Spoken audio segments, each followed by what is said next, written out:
Well, good afternoon, everybody, and welcome to this webinar today.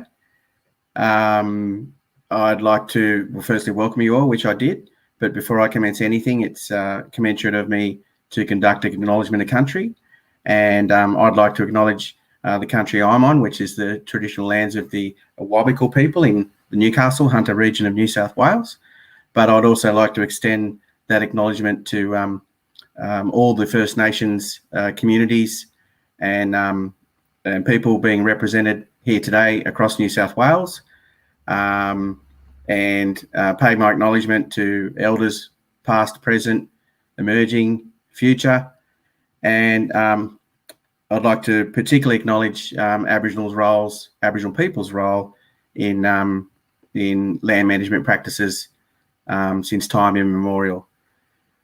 So welcome everyone again today. This is a bit disconcerting. There's a huge audience out there perhaps that I can't even see, but we have a bit of a truncated session today. Unfortunately, one of our speakers has been unable to attend, which is Jackson from Victoria, but no problem, we'll go on regardless. And I think that will allow for our other guest, David King, to extend his talk to the full capacity that I think it deserves. So I'm going to introduce David to you all now, and he's brought along another guest today to further enhance his presentation. But just a bit of background in terms of David's bio. He's a Gargaree man, passionate advocate for Indigenous culture and land management, holds a graduate diploma in natural cultural resource management from Deakin, and a number of other qualifications, but we're not about the qualifications, David, are we? But I'd like to acknowledge David for being a well-known Blue Mountains bush carer, Landcarer, swamp carer, and he's been awarded a range of awards that relate to his Landcare activity and his other work. And his swamp care group has most recently been awarded the Regional and New South Wales Landcare Indigenous Land Management Awards for restoration and reconnection. So I know in terms of my program, the program in New South Wales, which we've called the Working Together program, aims to support Aboriginal people and Landcare people doing activities together, and that's why we called it Working Together. And that's where I first came across David, and very proud to say that that we've had some fantastic engagement, and David has done some great work with the mob in the Blue Mountains. So before I cross to David, though, we'll do a little bit of housekeeping, Dave. Sorry to keep you hanging there. But we'd love to read your comments and questions throughout the session. We do have a guy behind the scenes, behind David and I, who's managing all of that, and we'll pop those through to me. So please pop those through as the session progresses, and we'll try to get to as many as we can towards the end and have a chat. We want it to be interactive, but obviously we need some stimulus material first, and I'm looking forward to that. To submit a comment or a question, you need to be signed into the Landcarer website, the portal, and then you can type into the comments box underneath the webinar screen. So if you're watching in full screen mode, though, you'll need to exit from the full screen mode to see that comments box. Otherwise, all you'll be seeing is the big box. So, and we'd also like to acknowledge in all of this, the Australian Government's National Landcare Program for providing some funding to support all of this activity. So that's enough of the housekeeping, I think, and that's enough of my voice for the time being. You'll hear me a bit later on, but I would like to, I'm honoured to pass over to David and Kelsey to take it off from here and give his presentation and tell a bit of a story, and we'll have a yarn afterwards. See you all after.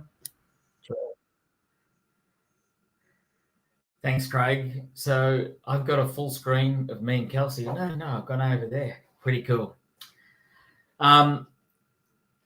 Thanks, Craig, and thanks to Landcare for continually putting on these sessions where we can share about country, connection, Aboriginal people's stories, and I've enjoyed technically the last 2 years because we've done a lot of things online. We've been able to talk to more people across the country. As per the introduction, my name's David King. I happen to be having lunch with Kelsey, who's sitting next to me, my daughter, because it's her birthday today. She said to me, Dad, why do they put webinars on my birthday? I said, it's okay, Kelsey.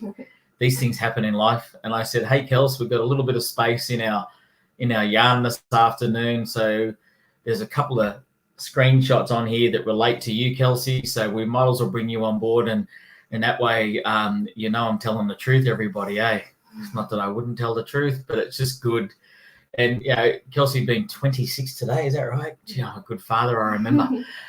Being 26 today, she can also reflect that generation that I'm going to try and talk about the simple fact of how we reach the 0 to 99. Like, that's got to be our goal, is to connect to community. So on our first screen here, it basically says that's me, David King, and Kelsey King now. We are Gundungurra people. Our main focus is in the Gully at Katoomba in the Blue Mountains in New South Wales. It's where my mum, Kelsey's grandma, was born in 1926, and we had the opportunity just over 10 years ago to start a bush care, land care, swamp care journey on that site. So we got the tag of swamp care, and in our language, we call the gully Gargaree. So Gargaree is a beautiful word that reflects that beautiful place where we do our restoration. Next slide, please.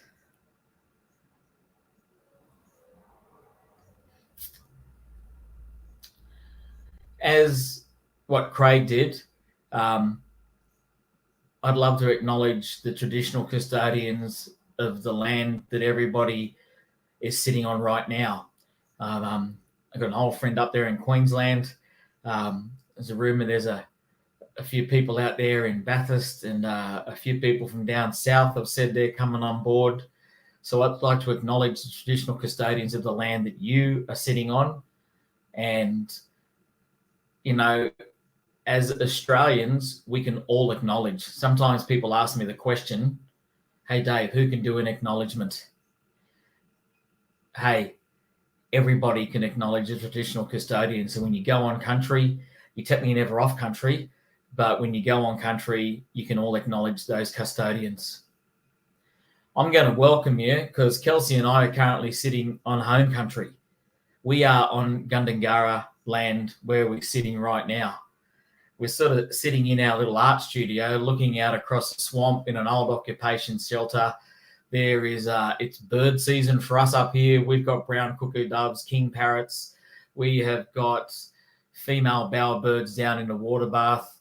And if at one point we look a bit nervous, sometimes a red-bellied black snake will come on past to try and collect a few frogs. And if Kelsey really freaks out, she's not fond of leeches, and she's always asking me to put salt down our driveway. So we're on Gundungurra country. My elders have allowed me to do a welcome. So on behalf of the Gundungurra elders, past and present, I welcome you. I welcome you to this little yarn this afternoon. I'm going to try and not say too much because I've got a bit of a goal. I've done a lot of Landcare talks. So I'm just going to try and go a little bit left field today, as they say.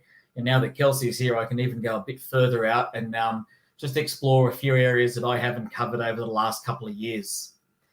In our language, for Kelsey and I, Galambundian Gundungurra Maranu, we are Gundungurra people. My moiety skin or totem is Birubinemu. Kelsey, she's actually a lyrebird. She's Nucula in our language because my mum, her grandmother, was born in the gully, and that animal that walks with us up there is the lyrebird. So on behalf of our moiety totem skin, we welcome you here this afternoon.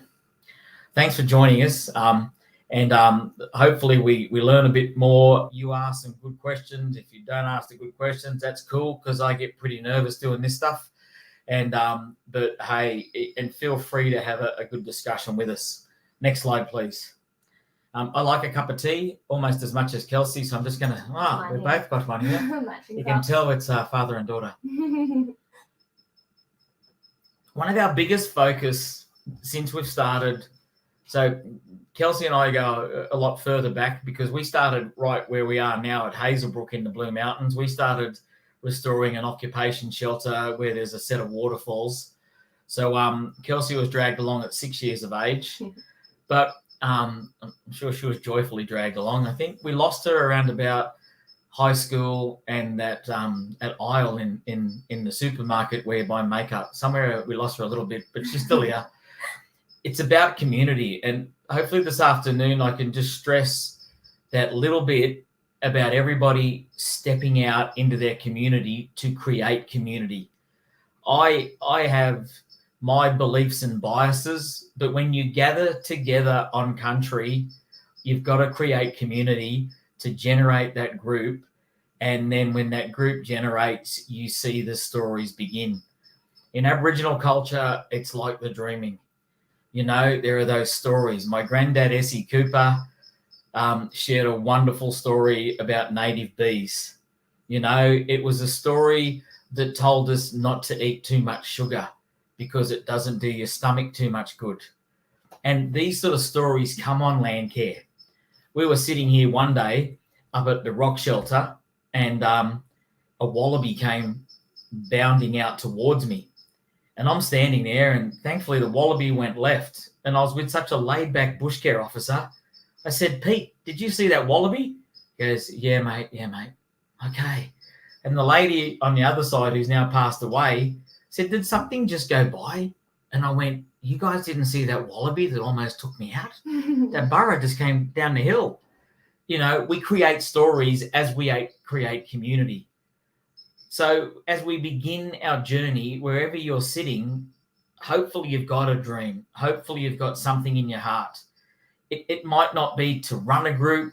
It might just be to walk up and down your street and begin to clean up the rubbish. That's how I started way back down in Mount Druitt, Blacktown.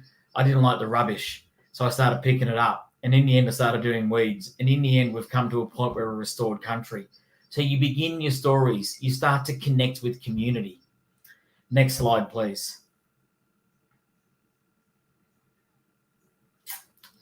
So the word I focused on today is connect.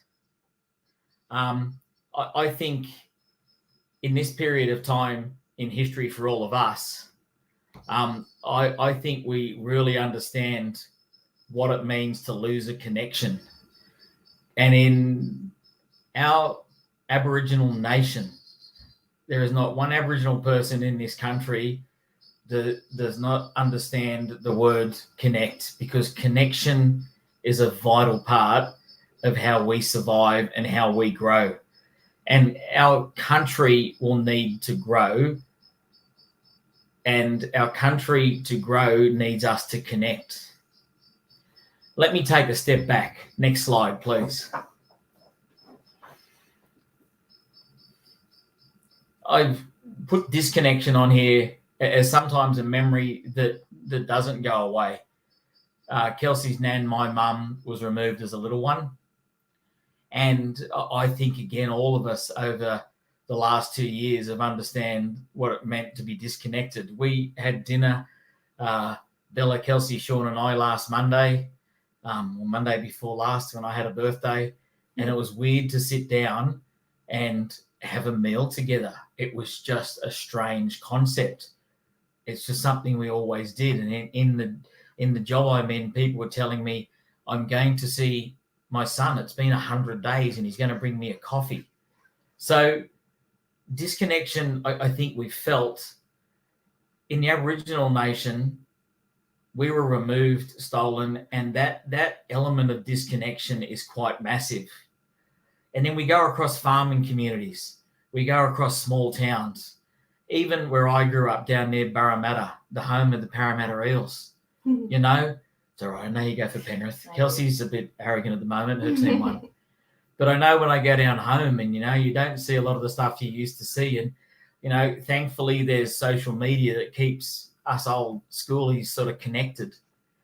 There's these areas. And I went into the dictionary and the word disconnection had this meaning. It said the state of being isolated or detached, the act of detaching one thing from another.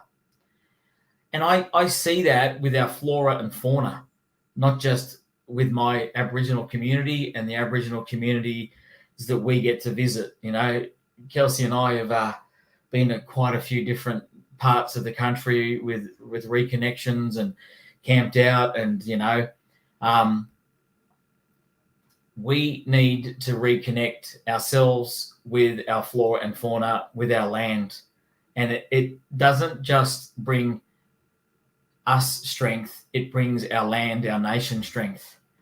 Kelsey's grandma, my mum, passed away, a very joyous lady, because she was able to do the next step, thankfully, to what we do on country. Next slide, please. Reconnection.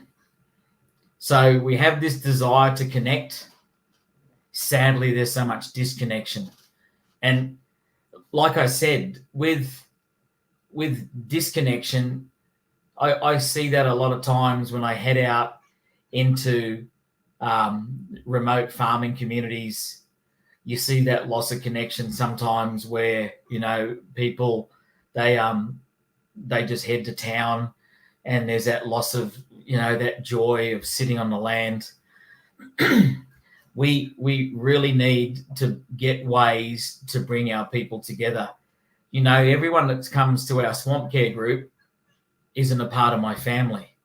There's a broader community. So sometimes we've got to learn that reconnection isn't just about us. It's about getting into our community, getting all our people together. So reconnection, I had a look at the dictionary again. Look, I went twice to the dictionary. Didn't do that much at school. It's the act or result of restoring a connection. And we've seen that on Gargaree. I didn't do much, in my opinion. I did go to uni because quite often when you have to do some of this work, you do need to fill in a lot of paperwork. So you just can't walk up and sometimes achieve and have success. Thankfully, there's a lot of people in our community that we've connected with who helped us with that. But I just went along, set up a campfire, got a cup of tea. It's the two things I was good at. And cooking. Oh, I was all right at cooking as well. We did win the Blue Mountains. We won the Blue Mountains Bush Care Morning Tea Award once, but that's another story for another talk, hey? We can do a cooking show. But I sat there, made a cup of tea, put on a campfire. We started to gather people. People seem to like a campfire and a cup of tea in this country. And from that, a phenomenal work grew. We're planning on things in 2022 that blow my mind, because the footprint will go further than just our little Swamp Care group. A bit dry in the throat today. Must be the after lunch session. So reconnection. So as we begin our dreaming, as you sit down, I was hoping to minimalize my words today, but it's sometimes a bit hard for me to do that. I really think that as you sit down and think, how do you connect? We got people that come along to our group and just help me with the campfire. We've got other people that will fill 4 bags of weeds. We've got other people that do the bird observing. We've got people that'll take photos. We've got kids that just run around and have a great time. And it's our group. It's our community. It's their reconnection. And honestly, again, it's just something that we allowed to happen. Yes, there were people in our community that laid out different ways to do it, but we fulfilled a dream. And wherever you are, I'm sure you can see that happen. Because as we generate that community, honestly, I totally enjoy it. I've missed not getting on country. Looks like we're not going to get there till next February. But that discussion over the last 2 years has stayed, because we built something and we've seen our trees and we're still able to exercise and go on out. The next one, please. Connection. I went to the dictionary for a third time. How good's that, eh? Kelsey's impressed. I am. She tries to sign me up for something called Goodreads, and I'm supposed to put out how many books I'm going to read. I think I'm not going too good at that one. You got 1 of 5. 1 of 5. A connection is a relationship in which a person or entity is linked or associated with something else. We're just listening to the birds here. I was up at the Gully this morning. I had a meeting up there, and I said to the fellow I was with, you know, mate, one of the most beautiful things about our site is you can stand here and you can listen. And sometimes all you hear is a frog or a yellowtail black cockatoo. And as you stand, you'll see the trees, you'll see the grevilleas. And then I said to this gentleman, I said, you know, 200 metres up the road, people are fighting to get through the supermarket queue, fighting for a car park, fighting for a coffee, or you can come 200 metres down here and you can just listen and you can connect. And then that good fella said to me, oh, can I come to your group with my kid? Now, I wasn't doing a marketing spiel, but it's just the beauty of your stories. You all have a story. You have a desire. You have an area where you live, your abode, where you partake, where you get involved. We've done things from inner city unit blocks to community gardens way out west, and even dragging in ghost nets from up there in Wadair, you know, and there's the desire of the community to connect.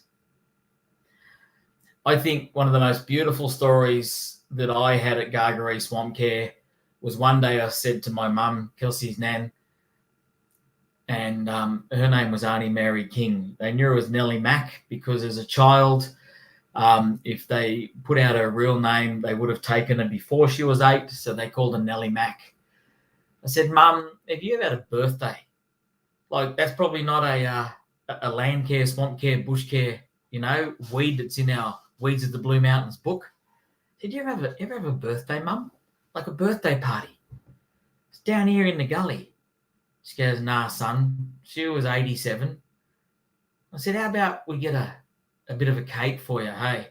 So I told our group, and next minute there was a sign up, there was a people to bake cakes, there was little snacks, the Billy was on, and we sang happy birthday to the most proudest 88-year-old person I'd seen, who sat there and enjoyed a moment during one of our little work days because she got to connect to her place of birth through a simple birthday party 88 years later. So hopefully in your dreams, you reach out, you look, you connect, and you do something which then brings in that connection with your community. I have only survived doing what I do because of my community. I could not have done that work.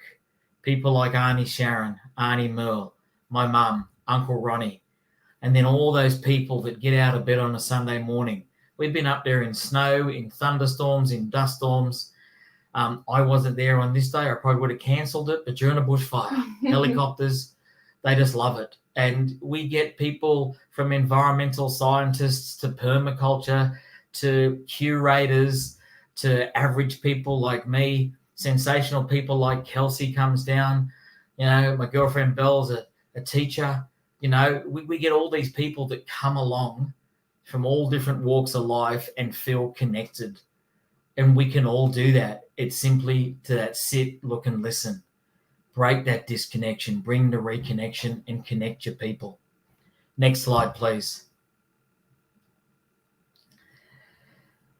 So I don't know if I took this picture or Al Garland from up at Blue Mountains Co-op took this picture, but this is a shot of the Gully. It's a beautiful image because I'm assuming everyone's got the left of their screen, but to the left is where my mum, Kelsey's nan, was born. To the right, you can see what used to be a little sign where they tried to change our community mission into an economic venture. And in the middle is a pathway. That bushland all around there has come back due to our group. It's a beautiful swampland area. And I like the little drops that come down the lens because it almost reminds me of that connection back to country, that joy of a tear, of a raindrop coming back on the country that's strong. This is where we set up quite a bit. We do dancing up here. There are so many different little elements. And you go up there any day of the week and there are people sitting there. This has been the result of our community reconnecting. It's just a beautiful image of Gargaree. Next slide, please.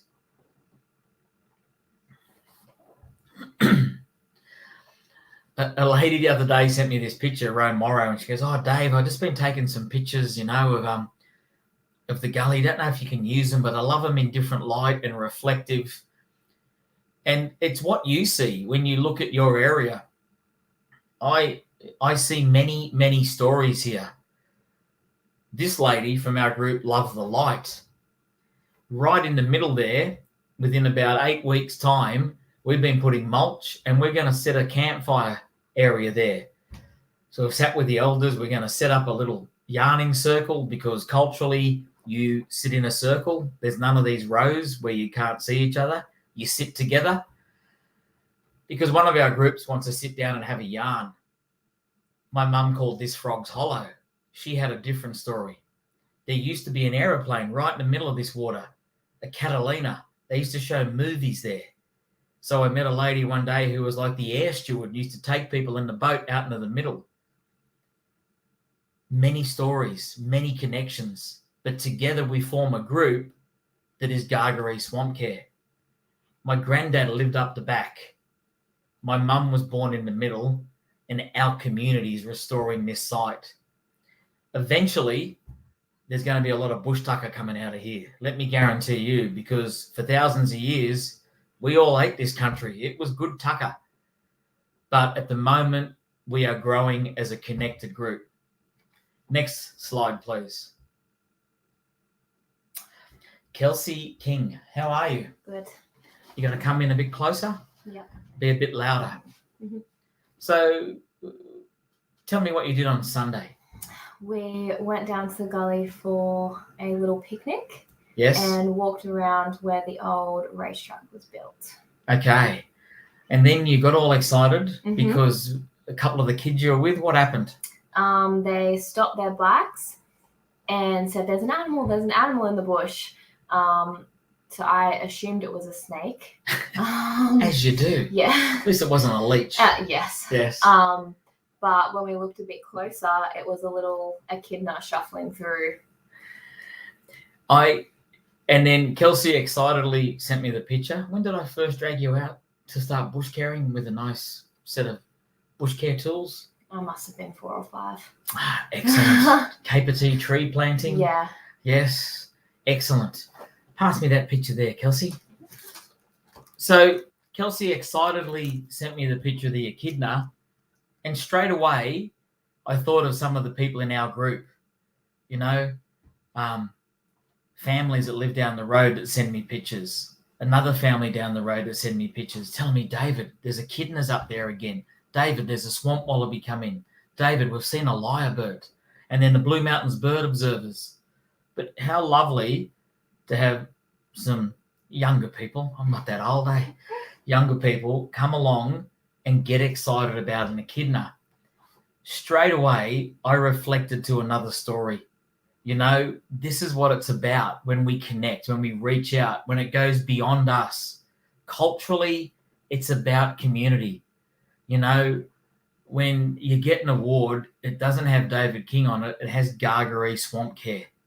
And that's how it is culturally. It's a part of the traditional custodians. It's a part of the Gundungurra Nation. We also have the Darug Nation up here on the Blue Mountains. We respect our nations up here, and it's a part of our community. The story I reflected to was when we first started the work, we had to do a bit of hard work on the ground. I've tried to minimise poisoning on the country. I'd rather bring it back in a natural way. one of the aunties, Auntie Sharon, said to me, Dave, there's an echidna over there.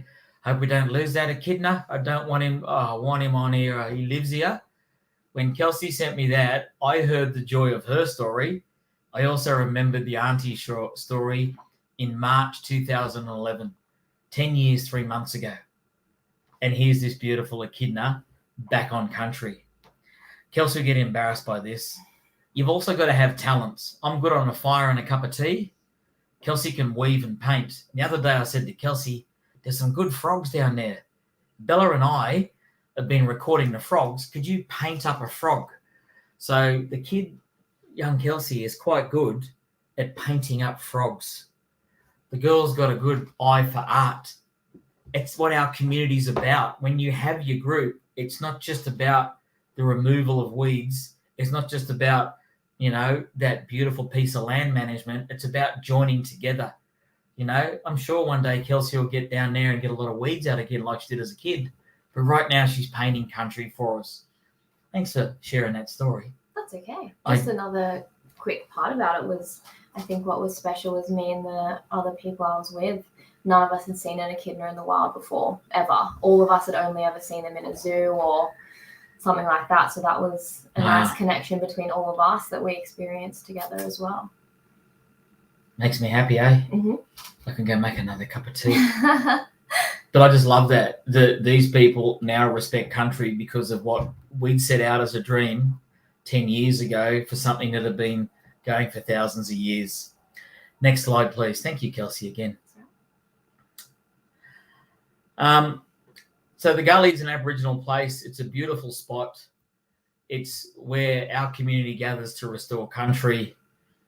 And my hope today is that you will walk away from this session and you'll start to dream about, there's a reason you're on here today. There's something that gets you to want to look after this beautiful land.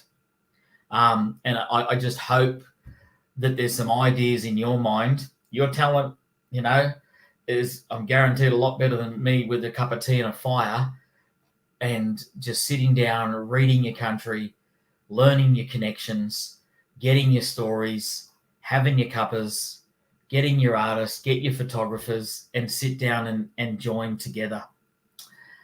Last slide coming up, please. So in our language, Yadang Baral is good day.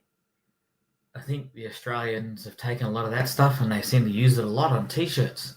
Yadang Baral, day good.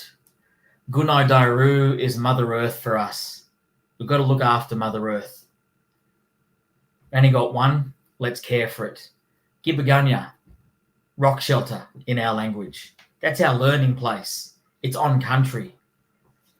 Baringaling is the dreaming. Let's get our dreams going. In Yadang Ni, thank you. Thank you for listening to Kelsey and I this afternoon. I'm really honoured to be invited again by Craig, Alexi, all the Landcare crew. Hey, they're an awesome mob, just really helping us. I was excited as I finish on this comment to hear that one of our conferences next year has already had around about 20 applicants from Aboriginal communities. That's a dream come true for me. Hey, I can drink more cuppers down the back and enjoy learning stories and getting inspired. Thanks, everybody. Thanks, Kelsey. Thanks for coming along. That's it for us. Thanks, David. Well, I'm not letting you completely off the hook, brother. It's not going to be completely it, but we'll just have a bit of a yarn. That's enough for your presentation. I'll let your mouth have a bit of a rest, brother, while I take over the reins for a little bit. Look, I'd just like to thank you for such a wonderful presentation. I think anyone viewing this right now, if they're feeling even partly how I'm feeling, it was really inspiring, a revelation. I think I've been to that location, David, many years ago with some colleagues, but it certainly didn't have it wasn't presented to us with the depth and the level of special place that it is. But picking up on a few things, firstly, Happy birthday, Kelsey. Thanks for giving up an hour of your time for this thing as well. But I think just the two of you being there says a lot to any of the viewers watching now, is that we are all about family. And so it was really, really warming of me to see Kelsey come on with you, and to you to share that story of her journey as well. Passing on our knowledge is something that's a challenge for our mob in the various situations we moved in the past. So I'd also like to touch on something that related to country, and we've used this term country a fair bit, but just to let people know that there is, when Aboriginal people talk about country capital C versus country lower C, there is a distinction, and we definitely mean it's beyond just the meaning of a homeland or a tribal or a clan area, or just a place on the map. And I think, David, you definitely touched on it. Country is a word for that captures all the values, the places, the resources, the stories, and the cultural obligations associated with that area. So it describes, the entirety of our ancestral domain. So whilst we may not be the title holders to a lot of land in Australia at this point in time, it doesn't mean that Aboriginal people aren't still connected to country capital C and their ancestors, and still consider themselves to be the custodians and the caretakers of that country, even if we don't own it. Hey, brother. A couple of things you said there about community. Brother, can you still hear me? Yeah. Apparently Jackson's here somewhere. If we say good day to Jackson, he might be able to come online. We might be able to. I'll just wrap up. There's a rumor that there he is. Chatfield's in the building. Jackson. Okay. It's white wall day, Jackson. You and I have got the white wall. Professional. Very professional. So no, that's great. And look, I did announce earlier that Jackson couldn't make it, so really appreciate you coming, Jackson. Much appreciated. Let me give a bit of an introduction. So you have, the same level of importance as all of us, but you're based in Victoria. I'll get you to elaborate. And you are the Victorian statewide Aboriginal Landcare facilitator with the Department of Environment, Land, Water and Planning. So I believe you've heard David's talk so far today. And so, I'd just like to open up the floor to you now, brother, and to share whatever you want with the viewers today. Brilliant. Thanks, everyone. Yes, sorry for being late. We had a few issues coming into today. So unfortunately, my presentation isn't going to be able to be shared today. So I'll just give a bit of introduction to who I am, what I do, and then probably just bounce off some questions that Craig and David and Kelsey might want to throw my way, and sort of continue the conversation. If that's cool, I'm sort of going to give a bit of a not as exciting, I suppose, presentation, not as personal as David and Kelsey did, given I work for the state government. Things we do are pretty wordy and not as exciting. So I had some pictures in my presentation to break some of that up. So my name's Jackson Chatfield. I'm a Gunditjmara Kure Wurrung man from the southwest coast of Victoria. So my country is, as I said, down the southwest coast of Victoria, right on the coastline, right down the bottom. Very windy, but we're lucky enough to have pretty diverse landscapes. The Victorian volcanic plains, we've got Budge Bim, we've got Gargaree Wood, which is the Grampians, and the mighty Hopkins River, which is sort of the bloodline that runs through the middle of my country. So as Craig said, I'm the statewide Aboriginal Landcare facilitator with the Victorian Landcare program. It's a bit of a unique role because I'm sort of based in the state government, but I work in community, work across Aboriginal communities, and I sort of engage across all government and government supported organisations. So a little bit of a Swiss Army knife in how I operate and how I help people. But I suppose at the end of the day, it comes down to supporting Aboriginal and Landcare connections. So I suppose the values that underpin the work that I do is self-determination. There's something I was sort of going to touch on in my presentation, but unfortunately we can't go through it. But essentially a self-determination is all about choice. So Indigenous people all around the world, they've fought for the right to self-determination, including the right to make decisions on matters that affect their lives and their communities. And as we know, the right to self-determination is enshrined in the United Nations Declaration on the Rights of Indigenous Peoples, to which Australia is one of the signatories of that. So in plain English, basically, I base my role on how would Aboriginal people want to make their own decisions. Me being an Aboriginal person myself and a traditional owner, it's pretty easy to navigate that space. So I just bring it back to what do I want to do? How do I want to do it? What do I want, and what do I need to get it done? So I sort of base my role on filling the gaps and sort of linking people in together. So how it sort of structures is, say a Landcare facilitator or a Landcare group or whoever it may be from the Landcare community has an idea or has an issue. They come to me as their first point of contact, and I can sort of point them in the right direction. So I sort of act as a mediator or an enabler to action. I'm not a project manager. I'm not out there. Sometimes I am, but because of COVID, I'm not doing much outside my dining room for the last 20 months, but usually I'm out and about. But I'm sort of the one that sort of helps make things happen. So if groups are looking for funding, for support, for information, or have any questions, they sort of come to me first, and I just do my best to help them, whatever it is. So it's usually the questions and stuff that come into me are usually concerns around Aboriginal cultural heritage, and obviously Aboriginal engagement. So I've got a background in Aboriginal cultural heritage in Victoria. We've got a pretty strenuous policy or legislation protecting cultural heritage. So our traditional owner communities are pretty well set up, and we've got the resources there to manage them appropriately. So I just sort of act a bit of a middleman, pointing people in the right directions, helping to implement programs that are funded through the state government as well. And just really it's about trying to create as many positive opportunities for Aboriginal people and Landcare communities as I possibly can.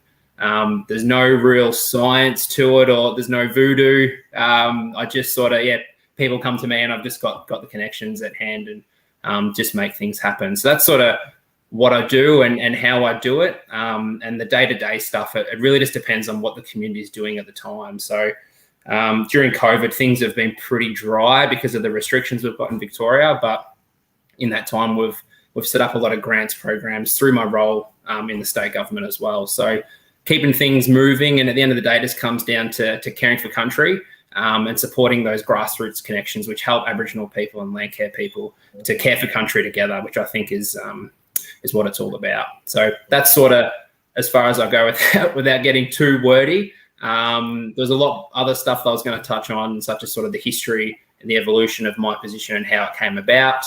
Some reviews that were done, in 2010, which were really sort of the driving force behind the establishment of Aboriginal Landcare facilitators. Just sort of has been trying to make things better ever since I got into the role. It was a foundational role. There's some previous examples of where it had been taking place locally through our catchment management authorities, but I was sort of the first one that was working statewide through the state government and trying to create those connections across the whole of the state. So it's been a bit of a trial and error process, and we're continuing to get better every day. With some new funding that's just come in, we're going to be expanding and creating a bit of a statewide program, which is going to set up some community-based Aboriginal Landcare officers, which I think is going to create a massive change in Victoria and how Aboriginal people can engage in Landcare. So there's some big stuff on the horizon. But until then, mate, it's really just about, connecting people and trying to make things happen on country. So that's sort of what I do in a very big nutshell, I suppose.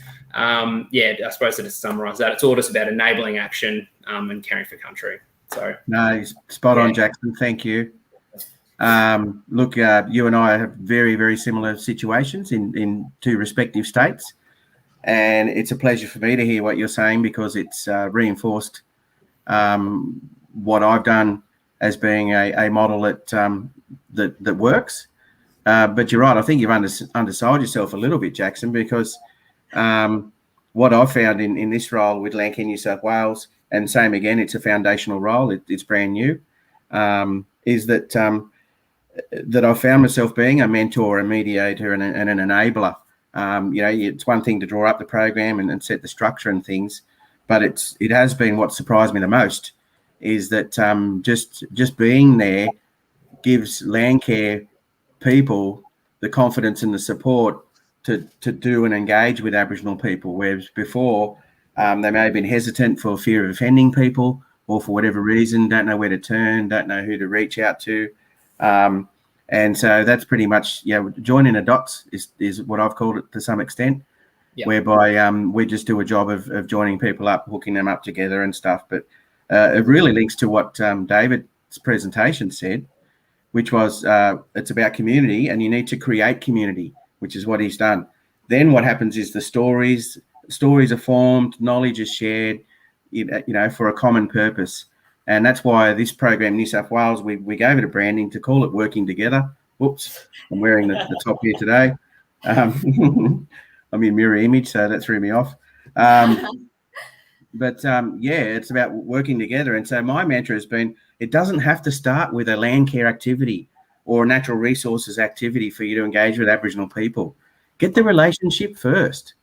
A great example of a project like that was in Greater Sydney in the Cooks River, where we do have an Aboriginal Landcare officer, which is a great initiative by those people in Greater Sydney to put that officer on. But there was a festival on, and he ran poetry in the park. So it was just about Aboriginal people, reading poetry and their stories about connecting a country in an urban situation. That's still fantastic. That's still connecting people. Landcare is in an urban environment. So, that's been my mantra is that you just need to get together. I don't care if it's a welcome barbecue, have a few drinks and whatever. Then your activity about what can happen afterwards in the Landcare portfolio can follow after that. So tell me if you've, found that similar thing, Jackson, in your space, similar to the role.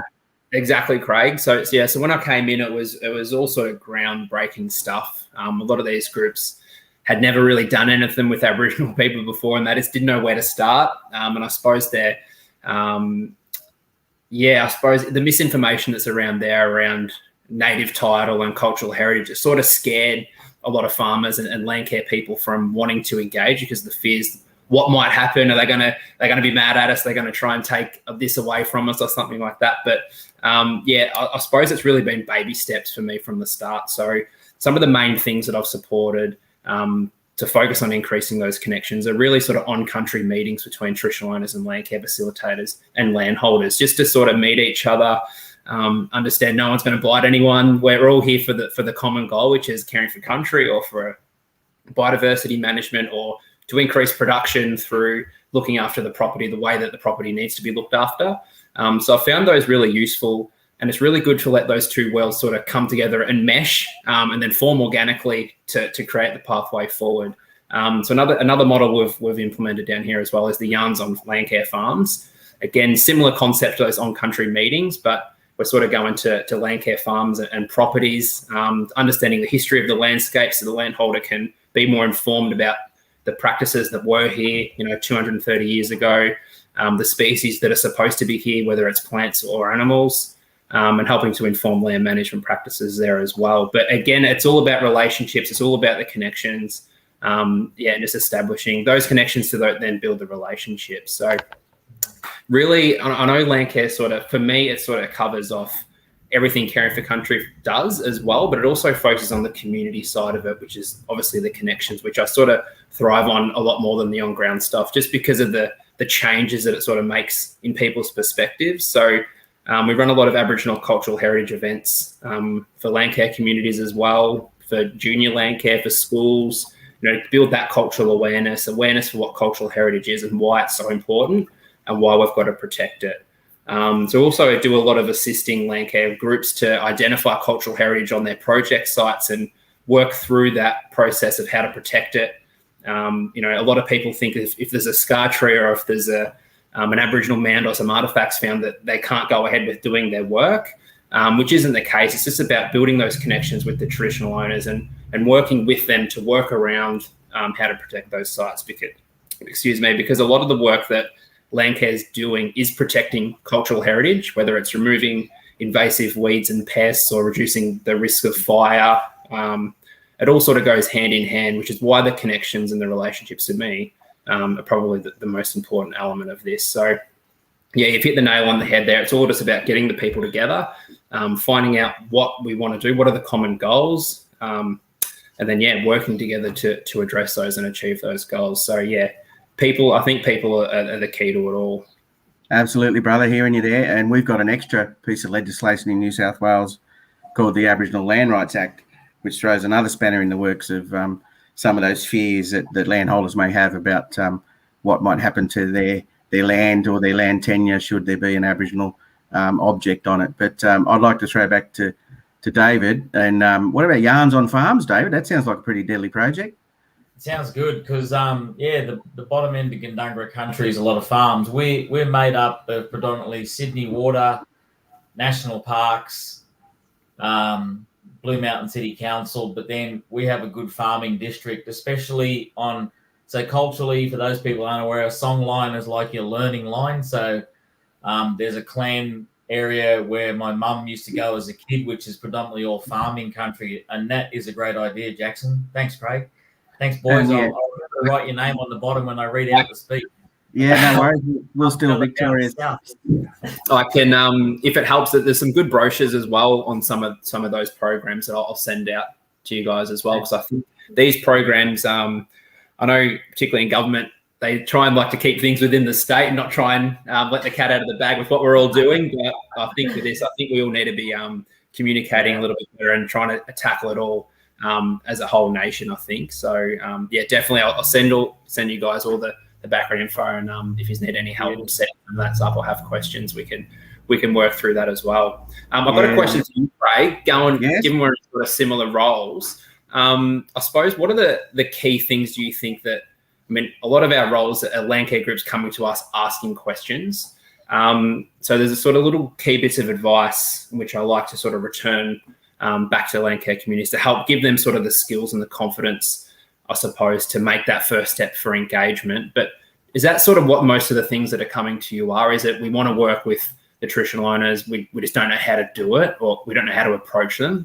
Absolutely, Jackson, and it's been a struggle to meet the demand, it's fair to say, being one fella for the whole state. So that's led to, within a short amount of time, 2 regions putting on Aboriginal Landcare officers. So the North Coast region of New South Wales, which is a very large region. There's 12 in New South Wales, and the Riverina Murrumbidgee region has just advertised as well. So heads up for any potential candidates there for that position.